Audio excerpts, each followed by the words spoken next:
Hello, and welcome back to I Can't Eat Shit podcast. I'm your host, actress, comedian Shondalia White. And yes, people, I can't eat shit. And yeah, the shit gets really annoying. Am I a doctor? Of course not. I'm just a woman. When you take her out to eat, she can't eat anything on the menu 90% of the time. So, if you're like me and you can't eat shit, this podcast is for you. If you're getting a little bit older and you also can't eat shit, this podcast is for you too. And if you're just interested in me and my health and wellness journey and want to be a little bit nosy, come on in. This podcast is for you too, so stay tuned. I started I Can't Eat Shit podcast because I was secretly ill for many years, and now I'm healed and I'm ready to talk about it. This episode is about fibroids, tumors, and your diet. So let's get into it. I had my first tumors at 17, and I know that's super young, and that's exactly why nobody believed me. But I'm like, why you gonna teach us to do self-breast exams if you're not gonna believe me when I find it? That's dumb. But after going to various doctors, they finally believed me, and I ended up having surgery, and it was not cancerous. Now, I grew up having a lot of anxiety and stress. And one thing I used to say when I would get really stressed out and overwhelmed, I would be like, oh my God, I feel like I'm developing ulcers. Like, I was very dramatic as a kid, but I really would get tummy aches when I would get stressed out. It went straight to my stomach. And of course, I didn't know about energy back then, because later on, as time went along, I started having my first fibroids. And I was like, wow, was that happening when I was younger? Was those, I didn't know what ulcers were. I was just saying that, but I was just thinking to myself, like, were those ulcers actually tumors developing? And, I don't know. But yeah, I had my first bout of fibroid tumors. I believe it was like in my 20s. And I didn't do anything about it because I kept forgetting. I know. I just did. I don't know how I kept forgetting. When I would go to the doctor, they just didn't make it like it was a big deal. They were like, oh, fibroids are normal. Every woman gets them. Some people don't experience any issues with them. So if they're not bothering you, we won't do anything. They're like, are your periods heavy? I'm like, no, I don't think so. I don't really even know what a heavy period would be, because my periods, I always hated my periods. So I didn't really know the difference. But yeah, cut to later on. And this is more time went by, and it got worse, and it became very clear that they had gotten worse. And I would say the clear indicators for me that I needed to have something done with my fibroids was I started getting excruciating pain in my sides, and especially on my left side. And I would say if you have watched any of the episodes in the beginning when I was first getting the podcast started, I think I briefly touched on, like, I would experience pains in my side when I would eat meat. And this is one of the reasons I went vegan initially. I'm not vegan now, but I did go vegan at one point. And yeah, so you can go ahead and check that out. I'll link you below where if you want to hear more in depth about that stuff. But back to the fibroids, and then I just felt like I was feeding the fibroids every time I would eat meat.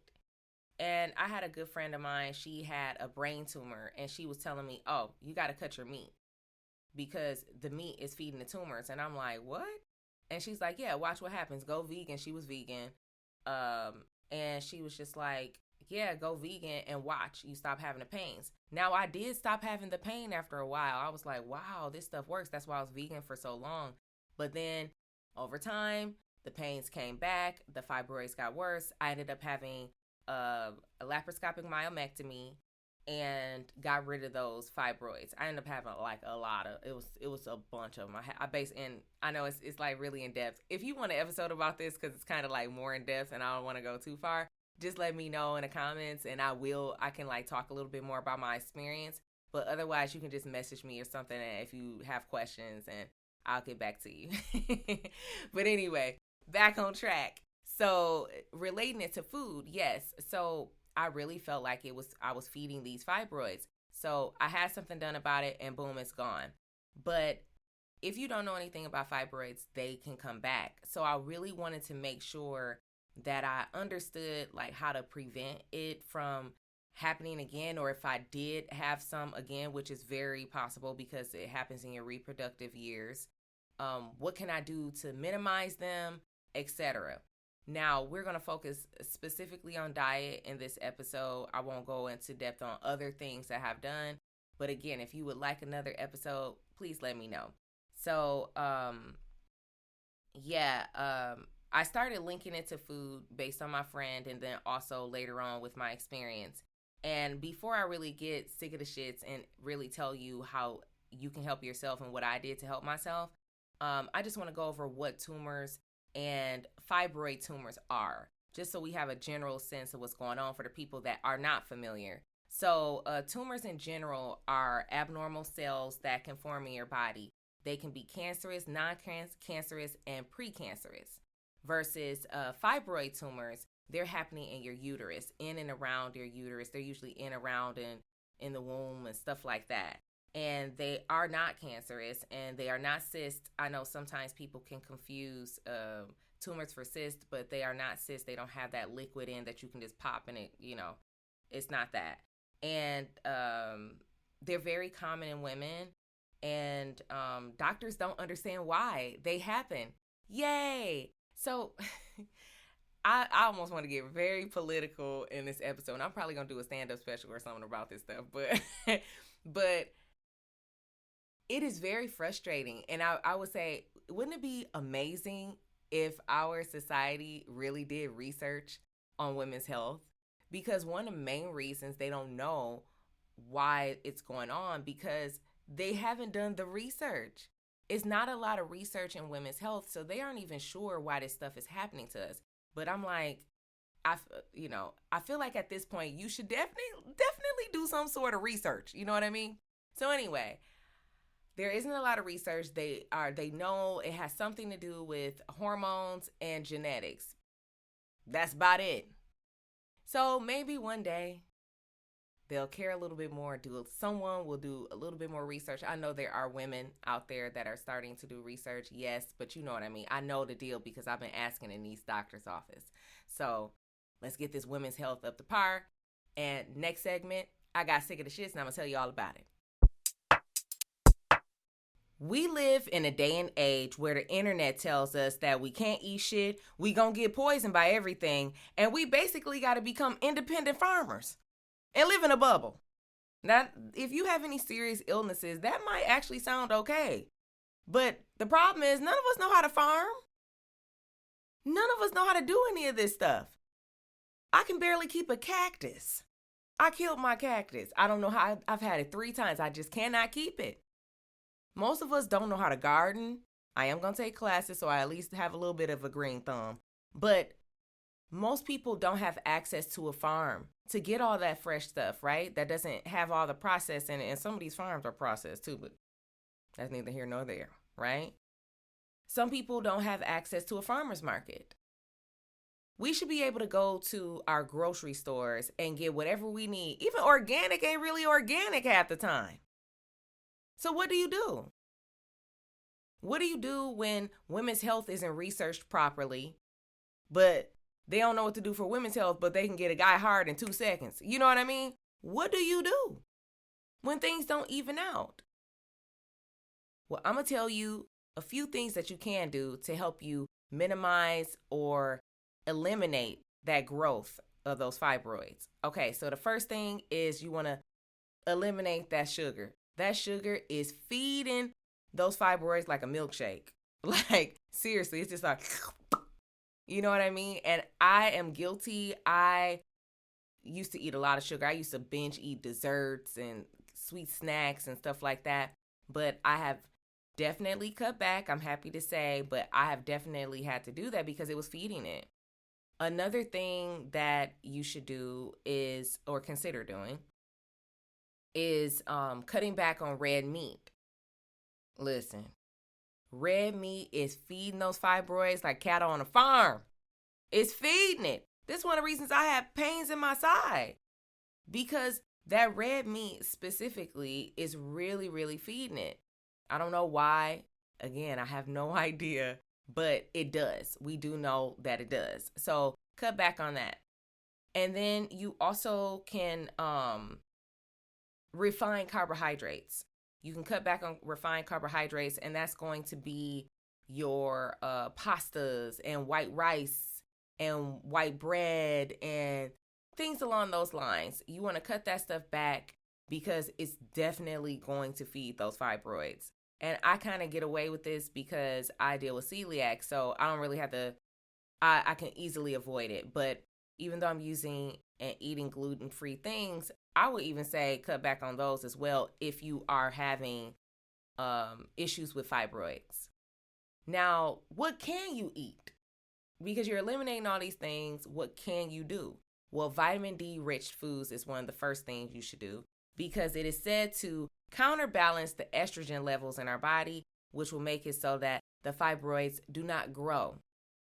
Again, no definite hardcore research, but it is said to do this. Now, some of those foods would include fish, eggs, and fortified foods. So that's foods that they have nutrients added to them. So check that out. Leafy greens. I know a lot of people don't like greens, but add some of those leafy greens to your diet because it's going to help you. And lastly, fruit. That fruit, a lot of people don't like fruits and vegetables. I've always liked fruits and vegetables, but add some fruit to your diet and it will surely help you. Now, one thing I will also say is maybe not the sugary fruits, because sugary fruits like mangoes, cherries, peaches, stuff like grapes, that is sugar still. So I'm just using my brain and I'm like, that's a little bit too sweet and it'll likely feed it. So try to find maybe more, I know some of them are good for you. Again, there's always like pros and cons to each thing. But maybe try eating it once or twice a month instead of like every single day when you eat your fruit. And good luck. This segment is called There's Another Way to Do That, where I teach you how to modify recipes based on my restrictions. So this month, it was super hot and we had a heat wave. So I rolled out the grill and I made apple ginger pork chops. Ooh, it turned out delicious. Now listen, I am not a huge fan of pork. I am not a huge red meat eater either because my body just doesn't break it down very well. But every now and then I'll indulge in a little pork chop here and there. You know what I mean? And this is one of those days. So what I did was marinate the meat overnight. And I love to marinate my meat overnight, especially red meat, because it really soaks in and makes it nice and flavorful by the time I throw it on a grill or in the oven or whatever I'm doing with it. And this time it really made the apple and ginger flavor pop. So be sure you do that. And you can check out the full cooking episode with the link in the description or the link that'll pop up above or on TikTok. Let me know how you like it because you're going to love it. And remember, there's another way to do that. Recipes are always gluten-free, dairy-free, and it's seasoned, but not spicy. I do put a little bit of egg in there sometimes. Check it out. Tumors and fibroid tumors are something many of us are struggling with in silence. So if you or anyone you know can benefit from any of the information that I shared today to help with the diet and everything, please share this video and give a little hope to something that is very frustrating. It's a very frustrating situation. Take it from me. Take care of your body so it can take care of you, or you're going to be dealing with a lot of shit. This has been I Can't Eat Shit Podcast. Thank you so much for watching and listening. I really appreciate every one of you. If you like what you saw and or heard today, go ahead and like, share, subscribe. I Can't Eat Shit Podcast on YouTube or wherever you stream your podcast. If you watch me, you get a little bonus material on YouTube in my watch list where I have my There's Another Way to Do That, which is my cooking segment where I tell you how to modify recipes based on my restrictions. Go check out the recipes. They're super delicious. And also, you can follow I Can't Eat Shit Podcast on Instagram or follow me at Shondalia White. Thank you so much. I'll see you next time. I can't eat shit. I Can't Eat Shit podcast is not a replacement for a medical professional. If you need help, seek out a trained medical professional, nutritionist, or therapist to help you with your specific needs.